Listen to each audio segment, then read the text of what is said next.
Hello. Hello. Welcome back to my YouTube channel. Back with another video, of course. But today is a very pivotal video in my YouTube career, really. But this has been, on the ropes for a very long time. And I've now decided that I'm going to do it. I'm just going to go for it because long time coming. I need it to happen. And uni and life and work has been effort. But I've decided now at 12:51 at night that I'm going to, do this video. As on my Instagram story where I put a poll in and it got 7 votes for this one. Basically, today we're going to be it is very hot in my room, so I apologise if I just start sweating profusely. But anyways, I'm going to be talking about my first year university roommates. Yeah. And how rubbish 2 of them were, basically, because it's a whole roller coaster. Many twists and turns, things you don't expect, and, an ending which is, well, depending on what you think, disappointing or good, who knows.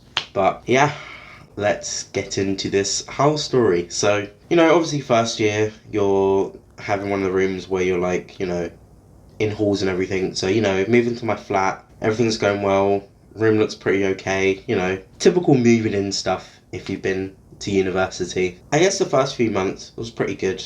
We're all vibing, all 4 of us, just living life, doing lectures, cooking food, whatever, having a great time, I guess. And then, my birthday, 15th of October, they made me a little happy birthday poster with cake, and we had a bit of a party and everything. So that was alright. I like that. Although I did rip up that 19th birthday poster because bad memories.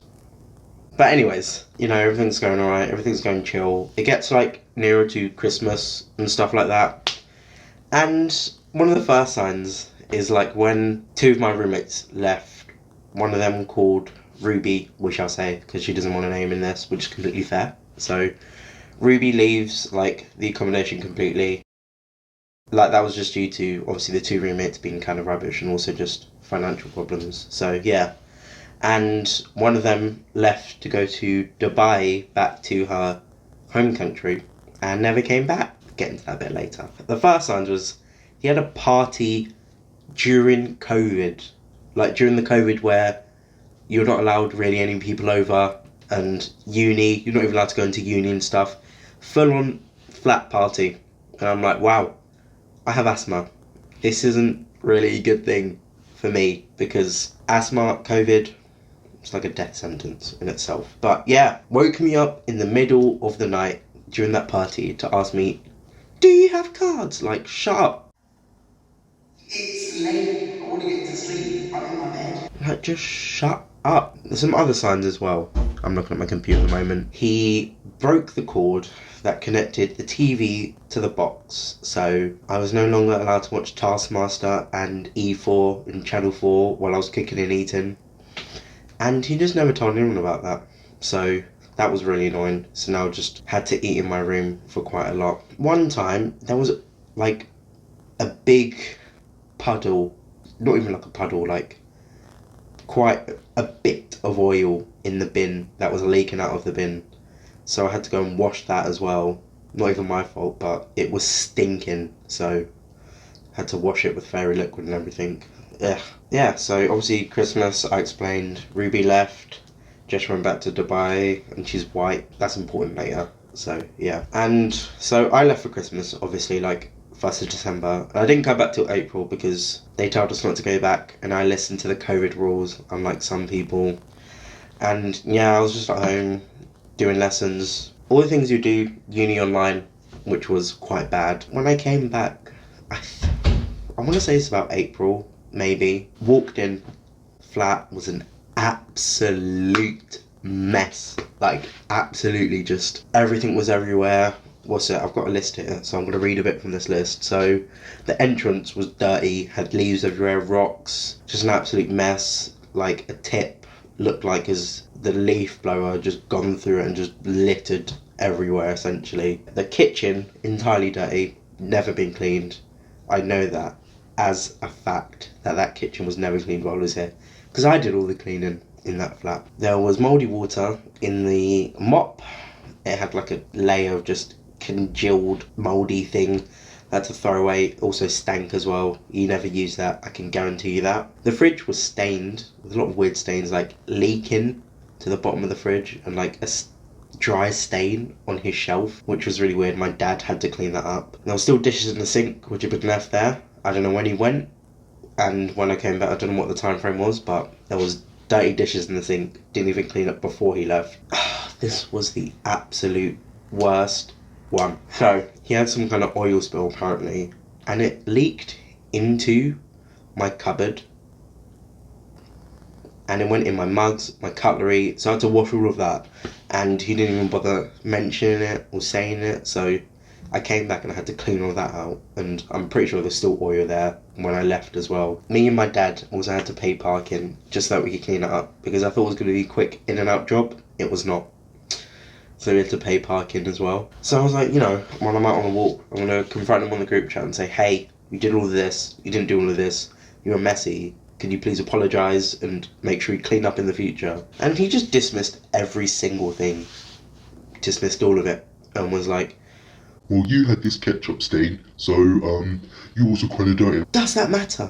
You've done all of this. You are not home trained, and you decided to try and put the blame on me. Obviously, Jess, who was the one who went to Dubai, backed him up and was like, oh, wasn't that day? Like something like that. I don't have the screenshots because I deleted the chat and left it, but basically just backing him up, being on his side, and I'm like, what is this nonsense? Come on. Yeah, and then the months or weeks until I left for like good, he was just generally messy, didn't really clear up, stayed clear of me, didn't really do anything, just the same behaviour basically that he displayed beforehand, essentially. It's just disgusting. What a disgusting roommate, essentially. Just didn't clean up. So here's like a compilation of the other stuff he did.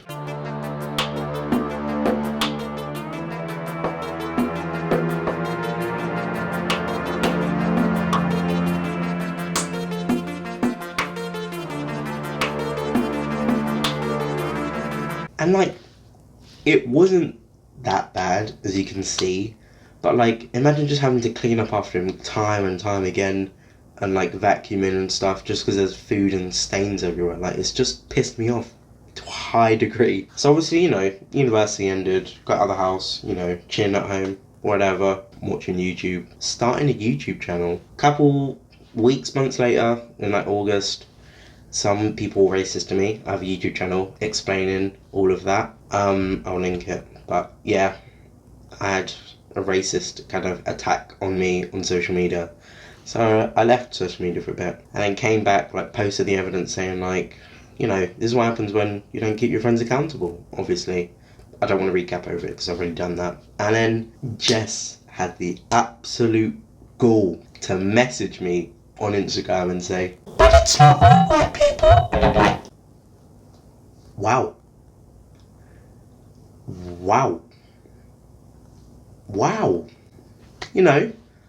Why would you say that? Why would you say that? All the things you could say, not even like support me, come to me. Nah, you said that. That is what you decided to say. So I just got really annoyed at her. She said, oh, I know it's bad, but it's not all white people. And I'm like, wow. I'm deleting you. Get away from my life. Block me. And then once I blocked her, her boyfriend followed me on Instagram. Blocked him too. Not having any of that. No, don't try and like get your boyfriend to, back you up or to like stalk my life. Get out of here. I don't want to see you ever again. So after I posted the chat of me and Jess, Saud, he is the one who obviously, was very dirty. He had the absolute gall to come to her defense, saying all this messed up stuff and about like BLM and white people and whatever. And I'm like, you know what? You have annoyed me the most. You have absolutely annoyed me to bits. So I wrote paragraph after paragraph of everything he's done, how annoyed I am at him, and like just everything he's done, saying how he's like the worst housemate I've ever had, and it's just been my first, but I already know he is. So went off on him. I saw that he'd seen at the bottom, instantly blocked him. I didn't want to reply with him. I don't want to reply with him. He can sit on that and be like, I didn't even get a chance to reply to him because, you know, you might call it petty, but I didn't want anything to do with him, so I blocked him. And then that's basically it, because obviously I blocked both of them. Sometimes I think, oh, I'm going to see them at uni, but I haven't yet, luckily. It's just annoying, that whole experience. It's just been on my mind, just like, how ignorant and stupid can people get? That is basically the conclusion of the story. The housemate who left, called Ruby, she's fine. She's alright. She's chill. Does what she does, as you do, you know? But yeah, that is my first year, like, flatmate experience, really. And how, if I ever have someone like that again, I will request to move out or something like that. I don't know what's the thing with houses and contracts, but it's just wild stuff over and over again. But that has been my first year flatmate experience and everything that really happened there. And yeah, that's it. So thank you for watching. Like, subscribe, comment on what the worst thing was that you heard that my flatmates did. I would love to hear if you had like any other experiences with your housemates, flatmates, even like friends that you've fallen out with, because that would be quite interesting. But yeah, that has been my video. Thank you for watching, and I will see you next time. Peace.